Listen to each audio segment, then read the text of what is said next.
Welcome in, Big Blue Nation. This is the Cat Talk podcast. I'm your host, Cameron Johnston. This is your host, Tyler Britton. It is finally game week in the Bluegrass. Your Kentucky Wildcats will be taking on the Southern Mississippi Golden Eagles this Saturday, August 31st at 7:45 p.m. And Christmas just came early, Tom, because we finally got the first depth chart of the season. Give me your big takeaways. Yeah, thank God, Cam. It's been a long off season without anything going on. So we finally have this depth chart here. We can finally dive into the goods, the bads, the whatevers. Let's go ahead and dive right into the O line to start off here. I got two new faces really coming in here, but tell me a little bit about the offensive line. What your thoughts are for the year? Yeah, I mean, even the two new faces, not like they're new to college football. These aren't guys that haven't produced in the SEC. You got Gerald Mincey coming straight over from starting at Tennessee. He was at Florida before that. This is his fifth year in college football. He knows what SEC football is. He knows what to expect. And at right guard, you're looking at Jalen Farmer. That was the battle that we were looking at, was right guard. We didn't know if Dylan Ray was going to come out with that, and we didn't know if it was going to be Jalen Farmer. Jalen Farmer gets the nod, at least for week one. Transfers in from Florida. He knows SEC ball. He knows what it takes to run the football. And then on the left side, starting at center, you have Eli Cox, all SEC center. I mean, what more can you say about this guy? He's been holding it down for 3 seasons now. You know what you're getting from Eli Cox. You're getting an all SEC player. Left guard, you got Jagger Burton, our starting left guard for all of last season. Same thing at left tackle. We got Marcus Cox. It's his 7th year of college football. He is one of the final COVID players that we're going to have. 7 years of college football. I couldn't imagine if I had 7 years in college, Tom. How about you? I would love to have 7 years of college football. I only got two. I called it a career after that. So we'll take the experience there. We'll do good. The best part of having a really good experience offensive line is you have a lot of time to pass protect, to get ready for this receiving core that's going to come out here. More or less what we expected for this season. But go ahead and break that down for us. Yeah, I mean, everything is just as expected when it comes to the receiving core. You got Jamari Macklin. You got him coming in over from North Texas. Guy had 1,000 yards receiving last year and 7 touchdowns. And then you got your two weapons, two guys that have been in Kentucky system. This will be their 3rd year here. Unfortunately, it's their 3rd different quarterback, their 3rd different offensive system that they've learned in those 3 years. So hopefully they've been meshing with Bush Hamden and Dane Key and Berrien Brown. All reports have been Berrien Brown has just taken his game to a new level mentally. According to himself, he was a little immature, not necessarily childish, but he just didn't take his thing seriously as he should have off the field last season. It kind of showed. He struggled with concentration drops here and there. And you could tell when he was ready to make plays, he made plays. Look at the Louisville kickoff return. Kentucky was down 14 at that time. He returns one back to the house. Kentucky ends up winning that game. They don't win that without Berrien Brown. And Dane Key, I mean, just seeing the physical transformation that kid has made over the offseason. I mean, he's always been a little slight guy out at receiver. He's put on at least 10, 15 pounds of muscle. He is just visibly different. You can tell that he's ready for SEC football and SEC corners this season. Oh, yeah, you had to get that bulk going. Look, if there's one thing that I know about being a receiver in college football is that you want to get open, you want the ball. So I expect great things from these receivers. We talked about not anything glamorous or anything like that, but I expect these guys to be learning the system and getting out there trying to catch some balls for the quarterback, whoever is behind the center. So I guess that brings us right into the backfield. We have some receivers catching balls. We need some running backs running the ball too. So tell us a little bit about the running backfield today. Yeah, so obviously everybody's heard Chip Trainum is going to broke his hand. He's going to be out at the very least for this Southern Mississippi game on Saturday. More than likely, he will be out for that South Carolina game the following week as well. Hopefully, we'll get him back. That South Carolina game is going to be huge. But starting in his place is Demi Sumo-Karngbaye. We expected him to be like a 1-2 punch with Chip Trainum. Demi is more of your 3rd down back. He's more of your receiving back. Chip was supposed to be that power back, that is your traditional Kentucky back, kind of like Chris Rodriguez, kind of like Benny Snell. But filling up in that place is going to be true freshman Jason Patterson on the depth chart. It's very surprising to see his name at second back for this week over Jamarian Wilcox. Jamarian Wilcox had a lot of hype last offseason coming in as a true freshman. Never really panned out last year. You figured he would try to kind of ride that momentum coming into this offseason. It's just seeming like it's just not catching back up, and they obviously have more trust in the true freshman Jason Patterson week one. Sure. What do you think about the overall offensive schemes here? Are we going to be throwing the ball a lot? Are we going to be running the ball a lot? What are we thinking for this year under Hamden here? Well, Hamden's going to try and bring in, he came from Boise State, Mountain West. They like to throw the ball around. But this is still Mark Stoops' team. They're going to run the ball. They're going to want to run the ball, and they're going to want to be physical. That's just Kentucky football. We've had good running backs. We've always been able to run the ball well. Last couple of years, it's been a little spotty with Chris Rodriguez and Ray Davis. Wasn't necessarily their fault. We've had offensive line struggles ever since Coach Schlarman's passing. But looking forward to seeing this offensive line actually come together. Feels like we've had a rotating door either at right tackle or right guard. Seems like we haven't gotten that right side of the offensive line situated.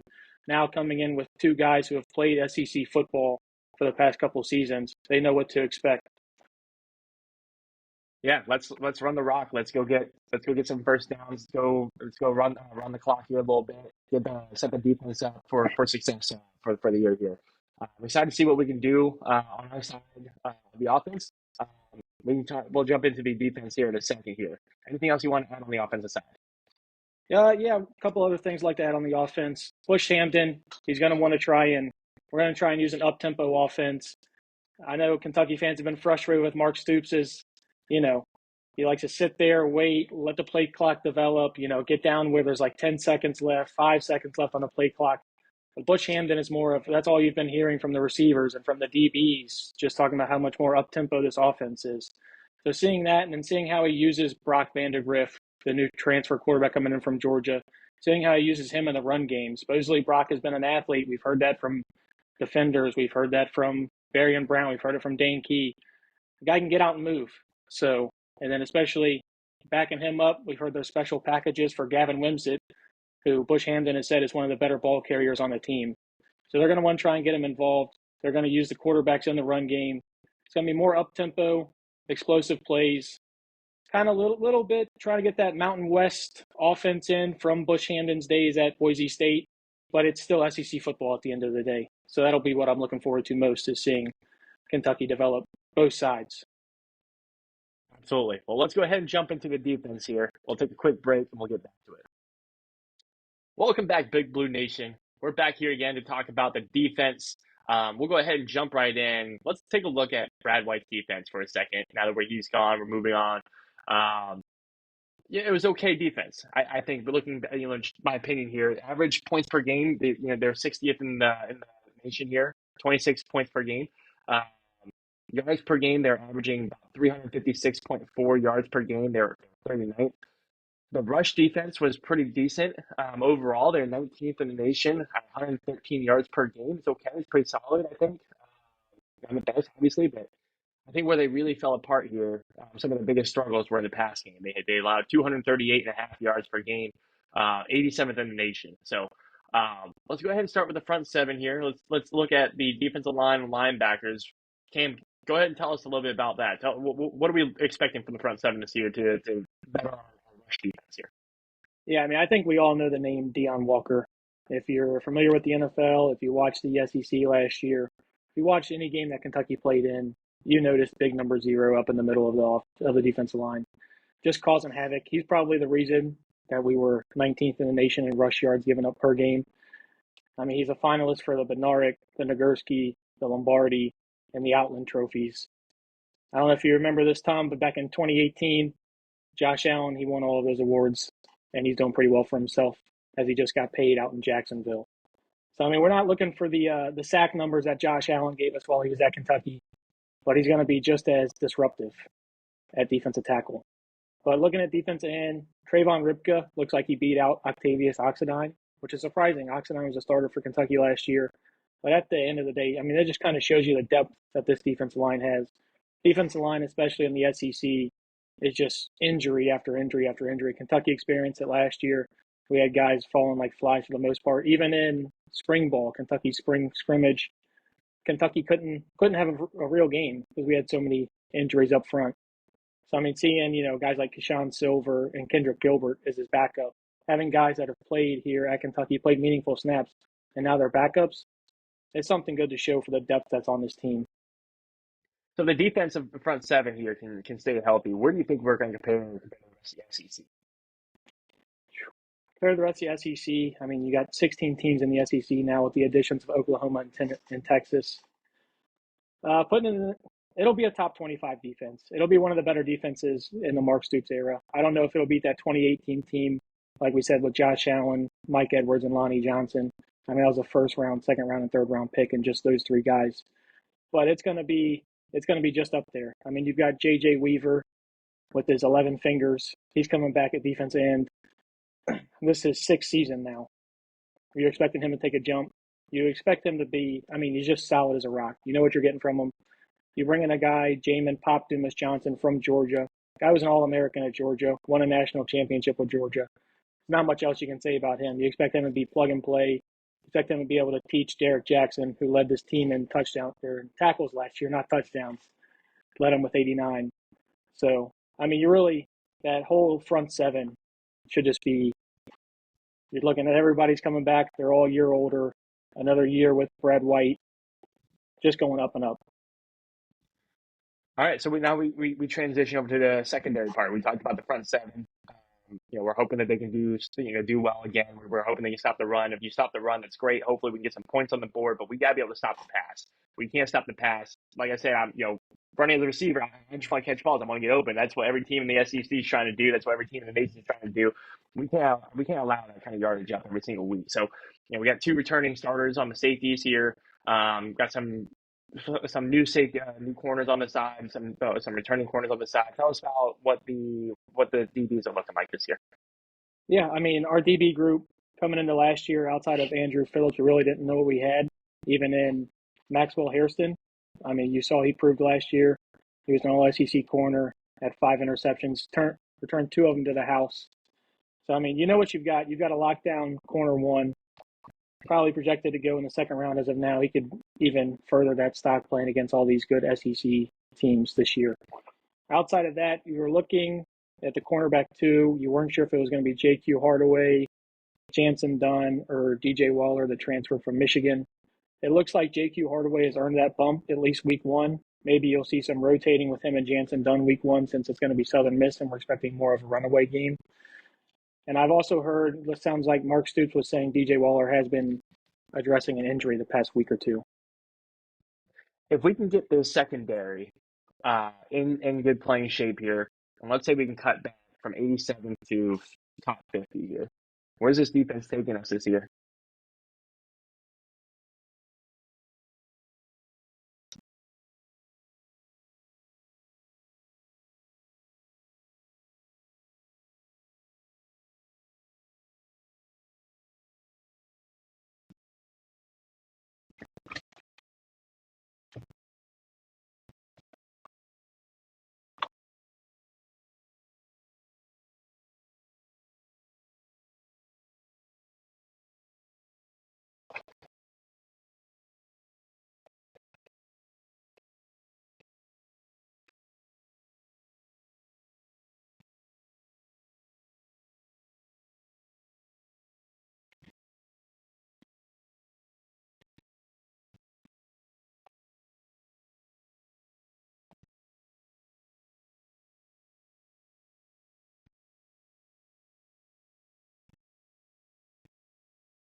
All right, welcome back, Big Blue Nation. We just talked about the offense and defense. That's going to be really important to our team's success moving forward. But now it's time to get into the meat and potatoes of the season here. Why don't we just go ahead and jump into the Southern Miss game, Cam? Tell us, what are the biggest question marks going into the week one here? I mean, the biggest question is obviously Brock Vandagriff. It's been a hot topic all offseason. You just want to see what he looks like. You know that he was a 5-star coming out of high school, but he's been at Georgia. He sat on the bench for 2 years. He lost out to Carson Beck, who will probably be a first-round pick this upcoming draft. So really, I mean, that's the biggest question week one, is just seeing how Brock looks. People are going to take it one way or the other. He's either going to be the best quarterback Kentucky's had in decades, or he's going to be, oh man, the season's doomed based on how he plays against Southern Miss. So looking forward to him getting out there, getting the right foot in the right direction, and just hoping he comes out, establishes, the fact that he deserved that 5-star ranking coming out of high school and deserved the 4-star ranking as a transfer. Also, looking to see how much they utilize Gavin Wimsatt, like Bush Hamdan said they would. Said he's one of the better ball carriers on the team. You want to see how they get him involved, especially with the injury to Chip Trainum for this week. Well, I think fans should be very excited about Brock coming in. I think the talent's going to be there. I think of Will Levis a few years back with Kentucky, coming over from Penn State here, did really well. He ended up being drafted in the NFL. We'll see what he can do in Tennessee. I think fans should be excited to see what Brock can do. And I think if the overall team can play well as well, if we can start overachieving in the areas we need to overachieve in, I think we can put a competitive team out there. I think week one will show a lot of that. They'll get a lot of bugs out. Really start setting the tones for games coming up like Georgia and Ole Miss. Yeah, I got Kentucky winning this game. Who do you got? yeah. I mean, I've got the Cats by a landslide. The betting line right now, it's 28 points. Kentucky's favored. Honestly, 28 points is a lot. So if I was a bet man, I'm not sure if I would take that over. But I expect this offense and Brock Vandagriff to come out and answer questions against Southern Miss and take care of business pretty easily week one. Awesome. I don't want to spend too much time on the other games here because obviously we'll talk about this week by week. But going into South Carolina here, I got Kentucky winning that game too. Who do you got on the board? Yeah, this will be a big swing game. South Carolina come in. They've actually beat you the past couple years. Probably shouldn't have. South Carolina has not been the better team either of the last 2 years. South Carolina fans are going to get mad if they hear that, but bring it on. I think But that it's on good this year. So let's go ahead and get that done. Um, Hopefully that yep, gets us a 2 game win streak going into Georgia here. It's going to be a tough game. Uh, you know, I don't see the positive uh, light at the end of the tunnel here. I wish I would, but I'm going to give the edge to Georgia. Um, I think the overall talent is going to just outplay us just a tad. Um, Hopefully I'm right with just a tad, but tell us what your thoughts are. yeah, hopefully in that Georgia game, you just want it to be close. You want to see that each year you keep making progress. Each year you keep playing Georgia. You want to keep seeing. We usually always go into that game undefeated, so you kind of want to make sure we might not beat them at home, but you want to see that we're taking steps forward, make it a touchdown game. Hopefully, try to keep it one possession. It's really what you're looking for. Keep the game close, and who knows? Games like that get close. Carson Beck gets rattled. Who knows? Brock Vandagriff has a revenge game with Georgia coming in town. Yeah, you never know. Maybe this is early on in the year. Georgia is still trying to figure out who they are as a team. Maybe we can squeak by a win here. That'd be great. I don't see it happening, but I would love to see that on the back end here. Unfortunately, I don't see it either. Going into week four, we're playing my alma mater here, the Ohio Bobcats. I would love to say the Bobcats would have a shot, but I'm going to say coach is going to have the team ready to play, and we're going to steamroll past the Bobcats here. What's your take? Yeah, I'm really hoping this just isn't. Usually, you come out of that Georgia game and your team's a little injured. They're a little battered and bruised. So you're really hoping you don't have too many injuries coming into that Ohio game. Hopefully, they just take care of business. Don't overlook the Bobcats because they are a pretty solid team. They're not Southern Miss. Southern Miss is, I don't want to say a laughing stock, but at this moment right now, Southern Miss lost their best offensive weapon and their offensive coordinator and defensive coordinator. Ohio's not on that level. I expect UK to win by double digits, but I just don't expect them to win by more than that, as others would predict. Yeah. I'm looking forward to the game. I hope my team stays competitive, but we'll see Kentucky. We'll see Kentucky get bounced back here after Georgia. I think. That goes right into the Ole Miss game. It's going to be another battle here. Uh, I'm hoping that with the Georgia game being the way it was, the momentum game back with the Bobcats, I'm expecting a close win, a slight edge at Ole Miss. It's going to be tough. It's going to be a battle, but I see us coming out through at the end here with Kentucky. I think it's going to be an upset. Yeah, I wish I was on that same path with you. It's so hard to play in Oxford. They've got a great atmosphere down there. Kentucky did everything they could to win that game in 2022 and still found a way to lose that. And last time they played in Oxford, I think Lane Kiffin will have their team ready to play Kentucky. I think Kentucky loses. I think it is a one-score game, but I do think the Ole Miss Rebels come out on top on this one. Well, you keep living in the past. I want to take Kentucky here. We're going to go into week 6 here. Hopefully, we get freshened up, win or lose from Ole Miss. We'll freshen up a little bit. We'll get some young guys healthy. We'll get some old guys healthy, and we'll head over there to Vanderbilt for that game. I see this being another competitive game, but I do see the Kentucky Wildcats coming out on top. Hopefully, we can get the ball rolling with that too. Yeah, I don't see this game being competitive. I think Kentucky wins this by a landslide. I put Ohio and Vanderbilt on the same tier level. I see Kentucky taking care of business against Vandy. They lost one of their best receivers in London Humphreys. He's now over at Georgia. I don't see this being competitive. Kentucky runs up and down the field on them, and their defense is just going to be too suffocating for Vandy's quarterback. All right. Well, after that, we go to Florida. We go to the Swamp. It's going to be hot. It's going to be muggy. It's going to be miserable. But we're going to go down there. We're going to beat Florida because that's what we're going to do. If you take. Yeah, I've got the same thing as you. I mean, we've kind of handled Florida the past couple of years. It seems like that kind of after years and years and years of just continuously losing to Florida, we go down in the Swamp, we beat them, we walk out of the Swamp doing the Gator chomp, and we probably get their head coach fired as well. He probably gets fired after this game, and they're looking at yet another head coach in what has been a lackluster decade, to say the least, for the Florida Gators. I want to add that tally to the end here when we do the overall records for both of us. I want to say the wins, the losses, and then one coach fired is what you're predicting for the season. So after Florida, we just got done playing with the Swamp. We're going to come back home. We're going to be playing. We're going to play Auburn here. I'm going to say that this is the game where it's going to be close, competitive, but we're not going to get the win. I have Auburn beating us. Who do you got winning? Yeah, I'm going to differ with you on this one. I think this will be right when Kentucky's starting to catch their stride. You get them coming off of back-to-back wins against Vanderbilt and then a real momentum shift in winning at the Swamp. That does a lot for your confidence, and I think they'll take that confidence into Week 9, and they'll take care of Auburn. It won't be a blowout by any means, but I see Kentucky winning by 7-10. After the Auburn game here, we go right into Tennessee for Week 10. It's going to be a Week 10 battle at Tennessee. I think the Volunteers down there are just going to be they're going to be too much to handle. The fans are going to be too loud. The lights are going to be too bright. I see Tennessee coming. I see back-to-back losses to Auburn and Tennessee. Yeah, unfortunately, I'm going to have to agree with you on this one. Neyland Stadium is just a different animal. Going in there with 80-plus thousand obnoxious Tennessee fans wearing that ugly orange and white. It's just something Kentucky hasn't been able to get over that hurdle. Hopefully this year I'm wrong. Hopefully Brad White can find a way to stop Tennessee's spread offense.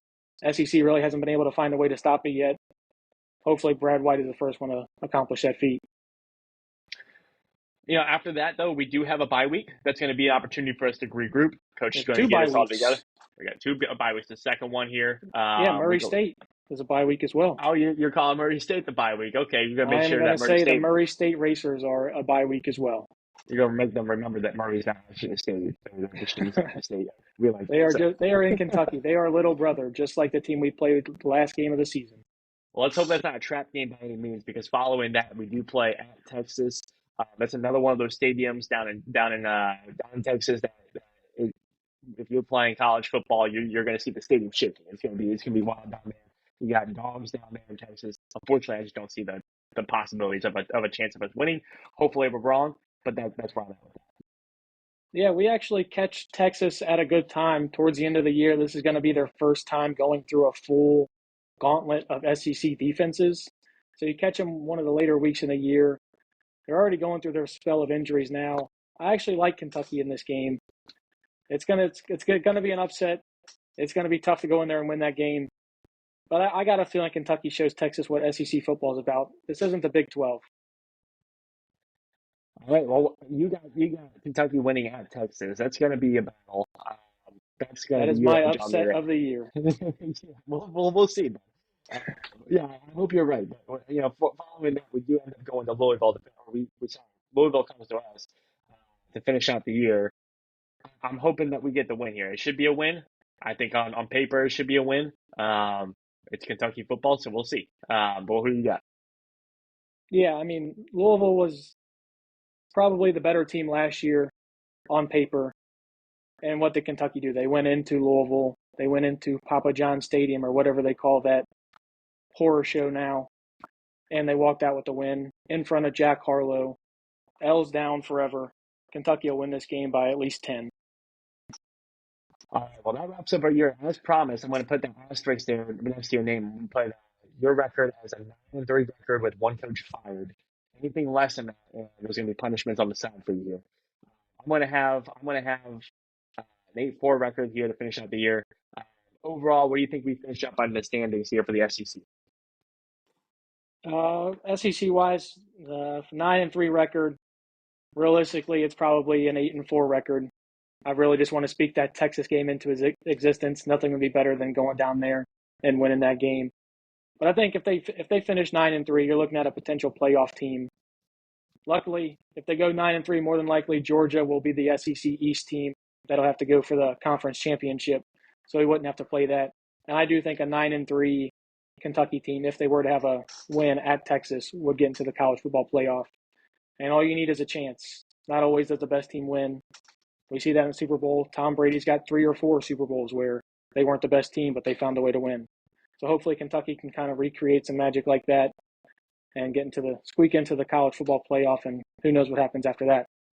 You're not ridiculous. You're not ridiculous to think that our team, if we overachieve just a little bit and get 9-3, or maybe they 10-2, that'd be great. They put a playoff push out there. I think if there's an opportunity where we can beat Georgia on accident or on purpose, we can somehow sneak into the college football playoff. If we can't beat Georgia, but maybe we can beat Ole Miss and/or Texas, I think that does make a good case for us too.